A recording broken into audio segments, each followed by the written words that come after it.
یہ جنگ ہم جیتنے کے لیے لڑ رہے ہیں اور ہم جیت رہے ہیں. اسی لیے یہ ہارڈ ٹارگٹس کی بجائے سافٹ ٹارگٹس، وہ لوگ جو اللہ کے حضور سامنے پیش تھے، یہ کیسے ہو سکتا ہے کہ آپ اسے مذہب کا نام لے کر، وہ کسی بھی مذہب کے ہوں، یہ تو مسلمان تھے، کہ آپ مذہب کا نام لے کر ان کو اڑا دیں یا ان کو شہید کر دیں. یہ کوئی مسلمان نہیں کر سکتا. سو اسلام کا نام لینا ہو یا لسانیت اور صوبائیت کا، داڑھی رکھ کر کی جائے دہشت گردی یا داڑھی کے بغیر BLA کی صورت میں، کوئی شک نہیں ہے.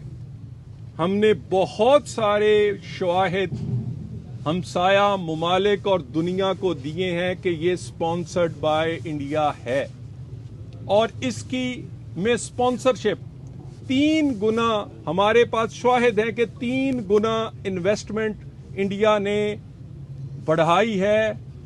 یہاں پر یہ دھماکے کرنے والے اللہ کی راہ میں نہیں کر رہے، ڈالرز پہ کر رہے ہیں.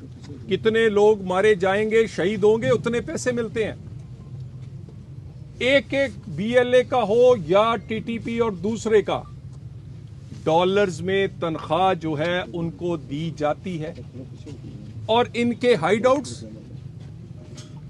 ان کے ٹریننگز، بے شمار دفعہ ہم نے یہ احساس دلانے کی کوشش کی افغانستان کو کہ آپ ہمسائے ہیں، آپ پر ہمارے بڑے احسانات ہیں. ان احسانات کا بدلہ اس طرح کے دہشت گردوں کو پال کے مت دے، مت انڈیا کی پراکسی بنے. مئی میں انڈیا کے ساتھ جو کچھ ہوا، اس پراکسیز کے ساتھ بھی وہ ہوگا. اس ساری آج کی جو یہ دہشت گرد کی کارروائی تھی، وزیر اعظم، وزیر داخلہ اس کو ہسپتال کے زخمیوں سے لے کر، اور ابھی جو ایک وزیر داخلہ نے تفصیلی دورہ امام بارگاہ کا کیا ہے، ایک ایک چیز ہائیسٹ لیول سے یہ مانیٹر کی جا رہی ہے.